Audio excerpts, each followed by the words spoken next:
அம்மா நீ முதல்ல அழுகிய நிறுத்து. எதுக்காக அரிசி கொட்டினது என் மாங்கல்யம் போச்சுன்னு இப்படி எழுத? இத பார், முதல்ல அத சொல்லு. சொல்லுமா, எதுக்காக அப்படி கத்துன? நான் அப்படி சொல்லலடி, அப்படி சொல்லல. அரிசி எல்லாம் கொட்டிடுச்சேன்னு தான் நான் அப்படி கத்துனேன். இல்லம்மா, என் மாங்கல்யம் போச்சுன்னு தான் கத்துன. அது என் காதுல நல்லா விழுந்துச்சுமா. சொல்லுமா. ஐயோ, வாய் தவறி அப்படி வந்துடுச்சுடி. எல்லாரும் உயிருக்கு ஆபத்துன்னு சொல்றதுக்கு பதிலா நான் அப்படி சொல்லிருப்பேன்டி, அப்படி சொல்லிருப்பேன். என்னப்பா இது? அம்மா என்னென்னமோ சொல்றாங்க. ஏப்பா அப்படி கத்துனாங்க? நீங்களும் அதை சொல்லுங்கப்பா. ஆமா மாமா, அத்தை ஏன் மாங்கல்யம் போச்சுன்னு கத்துனாங்க? எனக்கு நல்லா கேட்டுச்சே. நீங்களும் அதை கேட்டீங்க தானே? உங்களுக்கும் கேட்டிருக்கோம்ல. அத்தை அப்படிதான் மாமா கத்துனாங்க. ஐயோ ஐயோ மாப்பிள்ள, அத பத்தி பேசுறதுக்கு இதுவா நேரம்? இவளோட வேண்டுதலை நிறைவேறாம தடையா போச்சேன்னு அழுதுட்டு இருக்கா, அவ்வளவுதான். ஹம்சா எழுந்துரு ஹம்சா, எல்லாத்தையும் கொண்டு போய் வேண்ட மாதிரி பொங்கல் வைப்போம். அம்மன் எந்த குறையும் வைக்காம மன்னிச்சு நீ வேண்டதை ஏத்துக்குவா. இல்லங்க, தனக்கு இது பிடிக்கலங்க. நடக்க போறது அவளால நிறுத்த முடியாதுறதா. நான் வேண்டி கொண்டு வந்த அரிசி அவ வேண்டான்னு கொட்டி விட்டுட்டாங்க. மாப்பிள்ள, இதுக்கு மேல ஒண்ணும் செய்ய முடியாது. எல்லாரும் வீட்டுக்கே திரும்பி போயிடலாம். அம்சா வேணா விட்டுரு அம்சா, எழுந்துரு. அத்தையை கூட்டிட்டு வா. மாப்பிள்ள அதை எடுத்துக்கங்க. அம்சா எழுந்துருமா, போலாம். இன்னொரு நாளைக்கு கோயிலுக்கு போய் நம்ம பொங்கல் வச்சுக்கலாம். இப்ப ஒண்ணும் வேணாம், வா போலாம். அமைதியா வா, ஒண்ணும் நடக்காது, பயப்படாத. வா மாலதி, வாமா வாமா.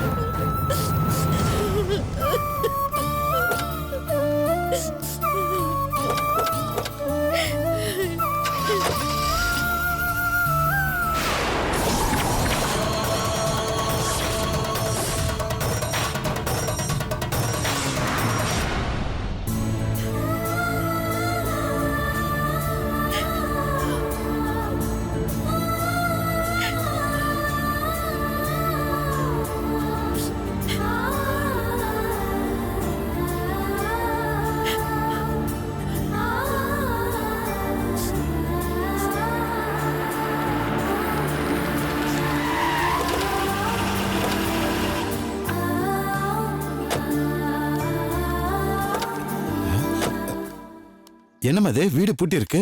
ஒருவேளை வீடு பார்க்க போறேன்னு சொன்னாங்கல்லப்பா, அங்க போயிருப்பாங்களோ என்னமோ. அப்படியா? என்னக்கா? ரேவதி மகேஷ் வெளில போயிருக்காங்க. சாவி உங்ககிட்ட கொடுக்க சொன்னாங்க. சரிம்மா. கொடுங்க.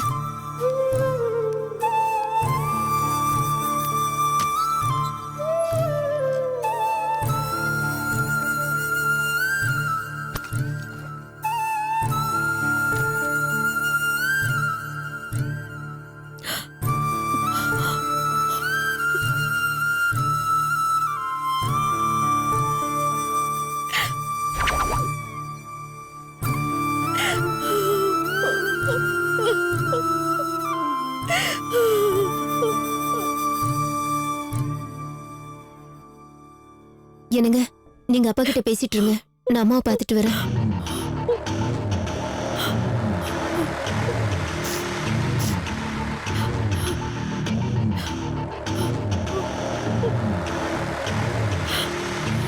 சொல்லுமா, நீ சொன்னதெல்லாம் உண்மையாமா? ரோட்ல அரிசி பை தவறி விழுந்ததுக்கு நீ அழுது புலம்புனியே, நாங்க கேட்டதுக்கு அதுக்கு நீ ஒரு பதில் சொன்னியேம்மா, அதெல்லாம் உண்மையாமா?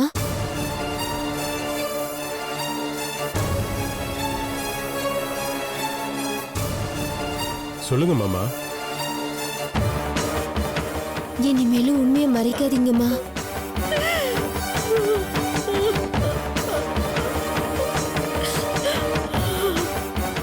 இப்படி அமைதியா இருந்து மனசுக்குள்ள இருக்கிறத மறைக்கணும்னு நினைக்காதம்மா.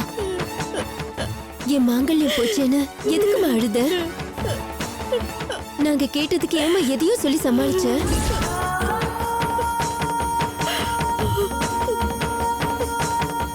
அத்தை சொல்றத பத்தி எல்லாம் எனக்கும் மாலதிக்கும் நம்பிக்கை இல்லை மாமா. அவங்க மனசுக்குள்ள இருக்கிறத மறைச்சு இவங்க கிட்ட பொய் சொல்லியிருக்காங்க. ஆனா உங்ககிட்ட அத்தை பொய் சொல்ல மாட்டாங்க. இந்த வேண்டுதலை எதுக்காகங்கிற உண்மையை கண்டிப்பா அவங்க உங்ககிட்ட சொல்லியிருப்பாங்க மாமா. அது அது என்னன்னு நீங்க மறைக்காம எங்ககிட்ட சொல்லுங்க மாமா.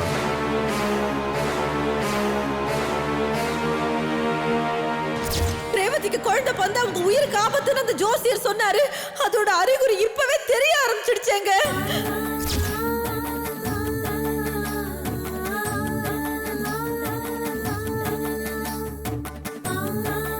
சொல்லுமா, உன் மனசுல என்ன நினைச்சு வேணுமா? என் தாலி நிலைச்சிருக்கணும். காஞ்சிபுரத்தம்மா, நான் மடிப்பிச்சை எடுத்து உனக்கு பொங்கல் வைக்கிறேன்.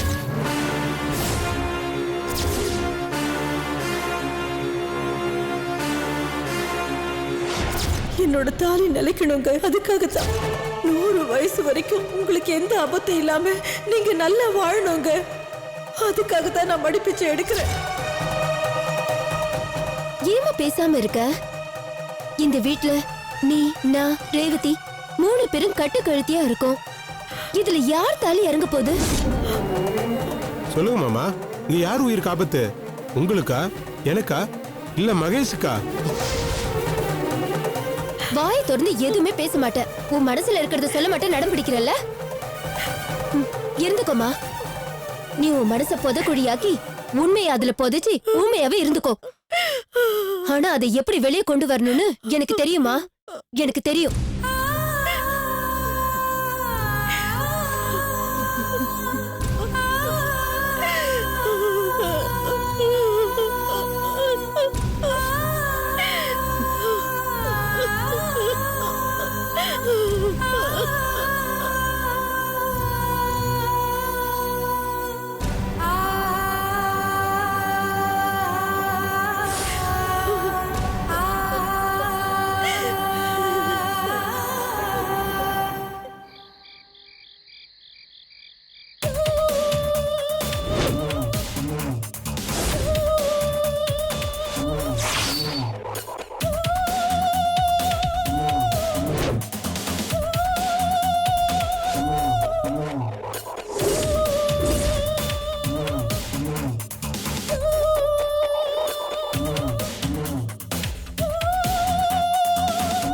ரேவதி, என்ன ரேவதி, வீட்ல எல்லாரும் கவலையா டென்ஷனா இருக்காங்க. நீ எதுவும் பேசாம உள்ள வந்து நின்னா என்ன அர்த்தம்? நானும் அதே கவலையிலும் டென்ஷன்ல தான் இருக்கேன் மகேஷ். அப்ப போய் உங்க அம்மாவுக்கு ஆறுதலா பேச வேண்டியதுதானே? ஒரு வார்த்தை கூட பேசலையாமே? ஏன் ரேவதி? நான் ஏன் பேசணும்? அந்த அம்மாக்கு ஆறுதல் சொல்ல எனக்கு என்ன தலையெழுத்தா? என்ன ரேவதி இப்படி பேசுற? உங்க அம்மா நம்மள குத்தி காட்டி பேசினவங்க தான், நான் இல்லைன்னு சொல்லல. அதுக்காக அவங்க வருத்தத்துல இருக்கும்போது ஆறுதலா 4 வார்த்தை சொல்லணும். அதுதான் முறை. உங்க முறைய தூக்கி குப்பை தொட்டில போடுங்க. நான் மனசு வலிச்சு போயிருந்தப்போ அவங்க ஆறுதல் சொன்னாங்களா? குத்தி காட்டி பேசினப்போ மன்னிப்பு கேட்டாங்களா? இல்லையே, இன்னும் அதிகமா தானே பேசினாங்க. அதுக்கும் மேல புருஷனும் பொண்டாட்டியும் ஒன்னா சேர்ந்துக்கிட்டு பேசுறோம் தாண்டி அதுக்கு என்ன இப்போன்னு சொல்லி காட்டினவங்க தானே. அவங்களுக்கு ஆறுதல் சொல்லலனா ஒன்னும் குடிமொழிக்கு போயிடாது. நீங்க கவலைப்படாம இருங்க. ரேவதி, அவங்க பாவம் ரேவதி. ஏதோ வேண்டுதல் போய் அதை நிறைவேற்ற முடியாம பாதியிலே திரும்பி வந்திருக்காங்க. அவங்களுக்கு ஆறுதல் சொல்லலாம் கூட பரவாயில்ல, சும்மா போய் அவங்க முன்னாடி நின்னுட்டாவது வந்திருக்கலாம். அது கூட செய்யாம இப்படி வந்து ஒதுங்கி நிக்கிறியே. இங்க பாருங்க, இந்த விஷயத்த பத்தி இதுக்கு மேல பேசாதீங்க. வீட்டுக்கு அட்வான்ஸ் கொடுக்கறதுக்கு உங்க கம்பெனில நீங்க கேட்டீங்களா? இன்னும் 2 நாளைக்குள்ள நம்ம பாத்துருக்கிற வீட்டுக்கு அட்வான்ஸ் கொடுத்துதான் ஆகணும். இல்லனா வீட்டை வேற யாருக்காவது வாடகைக்கு விட்டுருவாங்க. ஞாபகத்துல வச்சுக்கோங்க. அதெல்லாம் மைண்ட்ல இருக்கு. நாளைக்கு கம்பெனிக்கு போனதும் இத பத்தி பேசி பணத்தை வாங்கிடுறேன். நீ முதல்ல என் கூட வா. நீ உன் அம்மா கிட்ட 4 வார்த்தை பேசு. அத பத்தி தான் பேசாதீங்கன்னு சொன்னேன். அதையே பேசிக்கிட்டு இருக்கீங்க. என்ன நினைச்சுக்கிட்டு இருக்கீங்க உங்க மனசுல? ரேவதி, கோவப்படாம சொல்றத கேளு. அவங்க பேசுனதுனால நம்ம மனசு காயப்பட்டிருந்தாலும் அதை மறந்துட்டு போய் அவங்களுக்கு ஆறுதல் சொல்லலாம். வா, விடுங்க.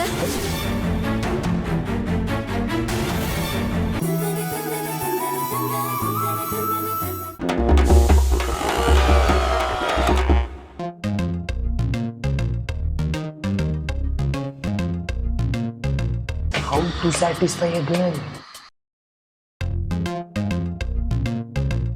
ஆக்சுவலி மச்சான், புள்ளி ஆடின ஸ்னேபர் இருக்குல்ல, தளபதியாலேயே தடுக்க முடியல. What is the economic policy change in India? When India will become superpower? இந்த சூப்பர் சிங்கர் யார் வின் பண்ணுவான்னு நினைக்கிறேன்? என்ன ரியாக்ஷனே காணோம். சார் அப்ப நீங்க தானே அவரு?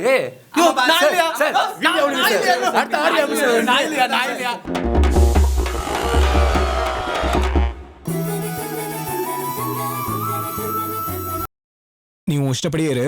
நான் அத்தைக்கு மாமாக்கும் ஆறுதல் சொல்லிட்டு வரேன். நில்லுங்க. நீங்க போக கூடாது. நானே பேசாம இருக்கும்போது நீங்க போக கூடாது. நம்மளதான் தனியா போக சொல்லி அப்பா சொல்லிட்டார்ல, அதுக்கப்புறம் ஏன் அவங்க கால்ல போய் நிக்க போறீங்க? ரேவதி, நீ உன் பக்கம் இருக்கிறத மட்டும்தான் பார்த்து பேசுற. அது ரொம்ப தப்பு. வேண்டாம், தயவு செஞ்சு மாத்திக்க. தப்பாவே இருக்கட்டும் மகேஷ். அதுக்காக உங்களை கேவலமா பேசினவங்கள மன்னிச்சு என்ன மாத்திக்க நான் தயாரா இல்ல. அவங்க வேண்டுதல் நிறைவேறினா என்ன, நிறைவேறலனா எனக்கு என்ன? என்ன நினைச்சு வேண்டாங்களோ? ஒருவேளை சீக்கிரம் நம்மள வீட்டை விட்டு துரத்தணும்னு வேண்டியிருப்பாங்க. அது அந்த கடவுளுக்கே பொறுக்காம தான் போடி நீயும் வேண்டுதலோன்னு திருப்பி அனுப்பியிருக்கு. நீ நினைக்கிறது தப்பு ரேவதி. உங்களை இங்க இருந்து துரத்தணும்னு அம்மா வேண்டிக்கல. வேற ஏதோ வேண்டுதல் அம்மா மனசுல இருந்திருக்கு.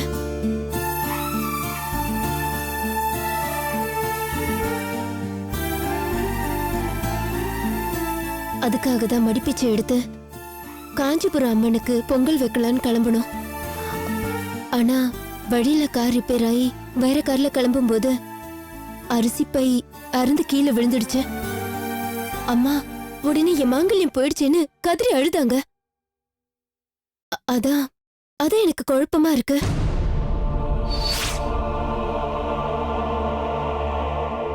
ஆரம்பத்துல அம்மா கிட்ட கேட்டேன், பொதுவா மடிப்பிச்சை எடுக்கணும்னா தாலி பாக்கியம் நிலைச்சிருக்கணும் தானே, அதையே நீ எடுக்க போறதா சொல்றேன்னு கேட்டேன். ஆனா அதுக்கு அம்மா ஏதேதோ சொல்லி சமாளிச்சுட்டாங்க. ஆனா ரோட்ல இப்படி ஒரு சம்பவம் நடந்ததும் அம்மா அலர்னது, அழுது புலம்புனது, இதெல்லாம் பார்க்கும்போது அவங்க மனசுக்குள்ள எதையும் மறைச்சு வச்சிருக்காங்கன்னு தான் தோணுது. அவங்க என்ன மறைச்சு வச்சிருந்தா எனக்கு என்ன? நான் அதை பத்தி கவலைப்பட போறதில்ல. எப்படா இந்த வீட்டை விட்டு காலி பண்ணி போறோன்னு நான் திங்க் பண்ணிக்கிட்டு இருக்கேன். இது பார், அப்படி சொல்லாத ரேவதி. இந்த வீட்டுல அம்மா நீ நான் 3 பேரும் தாலியும் கழுத்துமா இருக்கும். இதுல யார் தாலி பாக்கியம் நிலைக்கணும்னு அம்மா நினைச்சாங்கன்னு தெரியலையே.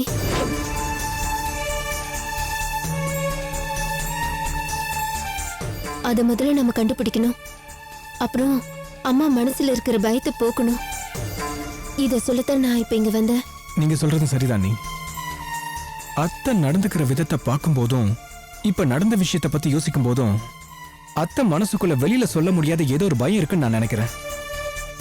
அது என்னன்னு கண்டுபிடிச்சு நம்ம தீர்த்து வைப்போம். நீ ஆமா மகேஷ், அம்மாவோட சேர்ந்துக்கிட்டு அப்பாவும் நம்ம கிட்ட இந்த விஷயத்த மறைக்கிறாருன்னு தோணுது. சந்தேகமாவும் இருக்கு. அதனால அவர்கிட்டயும் நம்ம பேசி பார்க்கணும். தாராளமா பேசுவோம். நீ என்னால இந்த விஷயத்துல எந்த அளவுக்கு ஹெல்ப் பண்ண முடியுமோ அந்த அளவுக்கு நான் ஹெல்ப் பண்றேன். ரொம்ப தேங்க்ஸ் மகேஷ். எங்க நீங்களும் ரேவதி மாதிரி என்ன புரிஞ்சுக்காம பேசிடுவீங்களோன்னு பயந்துட்டே வந்தேன். நல்ல வேளை நீங்க நான் சொல்ல வந்ததை புரிஞ்சுக்கிட்டீங்க.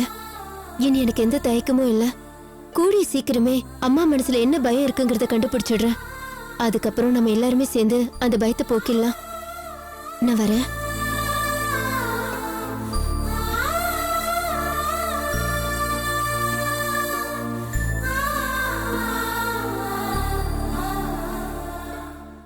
இங்க பாரு ரேவதி, அண்ணி சொல்ற மாதிரி உங்க அம்மா மனசுல ஐயோ,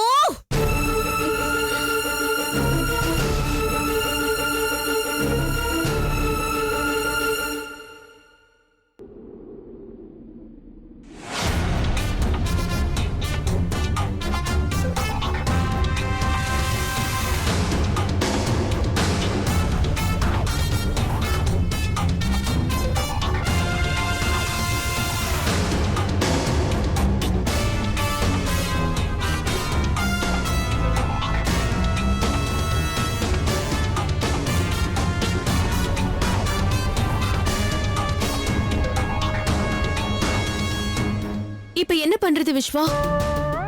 ஆதின்னு எவனோ ஒருத்தனோட போட்டோவை காட்டுனது இப்ப ரொம்ப சீரியஸா போயிட்டு இருக்கு. நந்தினி அக்கா அந்த போட்டோவை நெட்ல போட்டு ஆதியை கண்டுபிடிச்சு தருவேன்னு சொல்றாங்க. அது மட்டும் இல்லாம மர்ம போன் பண்ணவளுக்கும் அந்த போட்டோவை மெயில் பண்ணிட்டாங்க.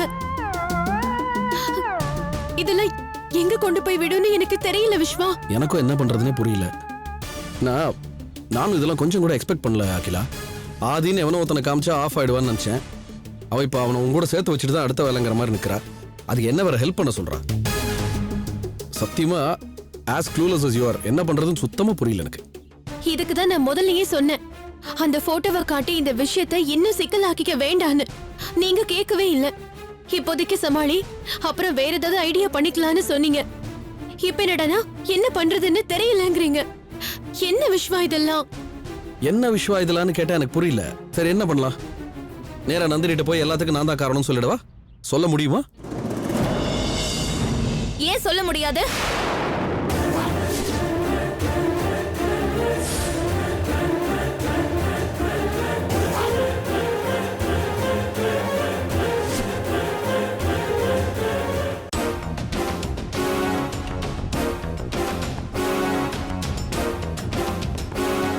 பொய்ய சர்வசாதாரணமா சொல்லுவீங்க, ஆனா உண்மையை மட்டும் சொல்றதுக்கு வலிக்குதா சார்?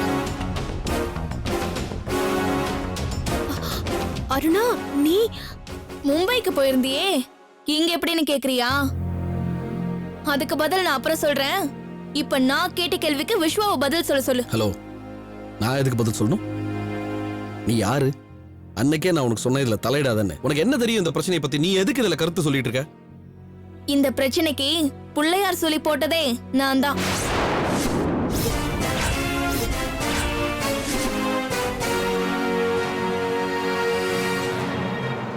என்ன பாக்குறீங்க?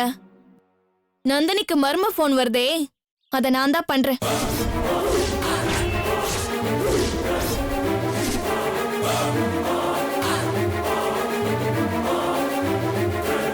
ஏன் சார், நீங்க பாட்டுக்கு அகிலா கூட பழகி கர்ப்பமாக்கிடுவீங்க, அப்புறம் உங்க வைஃப் வந்ததுக்கு அப்புறம் இந்த உறவே வேண்டான்னு கட் பண்ணிடுவீங்க. என்ன சார் நியாயம் அது? அகிலா, இவ கேக்குற கேள்விக்கெல்லாம் பதில் சொல்ல வேண்டிய அவசியம் எனக்கு இல்ல. சொல்லுவே. நீங்க இப்படி சொல்லுவீங்கன்னு தெரிஞ்சுதான் நந்தினிக்கு போன் பண்ண. இவளோட கர்ப்பத்துக்கு காரணம் நீங்க தான்ற உண்மையை சொன்ன. அத நம்பி இவளுக்கு ஒரு நியாயம் கிடைக்க நந்தினி ஏற்பாடு பண்ணி கொடுப்பான்னு பார்த்தா, இவ உங்களை காட்டி கொடுக்க விரும்பாம ஆதின்னு எவனையோ கற்பனையா சொல்லிட்டு இருக்கா. அப்படி சொன்னது மட்டும் இல்லாம எவனோட போட்டோவையோ கொடுத்து அவன்தான் ஆதின்னு நந்தினியை நம்ப வச்சிட்டு இருக்கா. இதுக்கு மேல நான் அமைதியா இருந்தா இவளுக்கு நியாயம் கிடைக்காதுன்னு தான் நான் இப்ப நேரடியா அவங்க முன்னாடி வந்து நிக்கிறேன். இப்ப சொல்லுங்க, நந்தினி கிட்ட எல்லா உண்மையும் சொல்லிடுறீங்களா? நான் எதுக்கு சொல்லணும்? Akila, this is outrageous. இவ தான் இத்தனைக்கும் காரணம் தெரிஞ்சிருந்தா நம்ம ஆதின்னு ஒரு கேரக்டர் இதுல கொண்டு வந்திருக்க வேண்டாம். பண்றது அத்தனையும் இவ பண்ணிட்டு என்ன நெஞ்சு தைரியத்தோட பேசிட்டு இருக்கா, நீயும் கேட்டுட்டு இருக்க. இது பாரு, இவளுக்கு பயந்தெல்லாம் நான் போய் நந்தினி கிட்ட உண்மையை சொல்ல வேண்டிய அவசியம் இல்ல. அதுக்கு பதிலா இவள வாயை மூடிக்கிட்டு இதுல இருந்து வெளியில இருக்க சொல்லு. கடைசியா சொல்றேன். விஸ்வா, விஸ்வா, விஸ்வா. சாரி அகிலா, பிரச்சனை உனக்கு எனக்கும். அவ இதுல தலையிடக்கூடாது. அவ இருக்கிற வரைக்கும் உனக்கு நல்லதில்ல. விஸ்வா,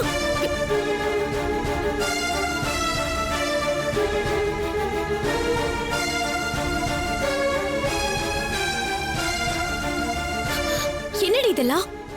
ஏன் இப்படி பண்ண? நீ எங்கேயோ மும்பைக்கு போயிட்டு தானே சொன்னாங்க, அங்கே இருந்திருக்க வேண்டியதானே? இங்க திரும்பி வந்து நந்தினிக்கு போன் பண்ணி உண்மையை சொல்றேன்னு சொல்லி பெரிய சிக்கல் இழுத்து விட்டுடியேடி. என்ன அகிலா இப்படி பேசுற? உனக்கு நியாயம் கிடைக்கணுங்கிறதுக்காக தானே நான் இப்படி எல்லாம் பண்ணேன். அத புரிஞ்சுக்காம நான் என்னமோ உனக்கு கெடுதல் பண்ணிட்டு இருக்கிற மாதிரி பேசுற. நீ யாரடி எனக்கு இதெல்லாம் பண்றதுக்கு?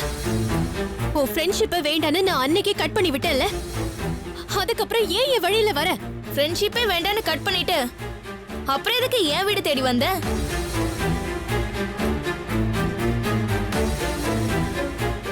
என்ன பாக்குற? நீ என்ன தேடி என் வீட்டுக்கு வந்தத ஹவுஸ் ஓனர் அம்மா சொல்லிட்டாங்க. எப்படின்னு புரியலையா? முழு விவரத்தையும் சொல்றேன், கேட்டுக்கோ.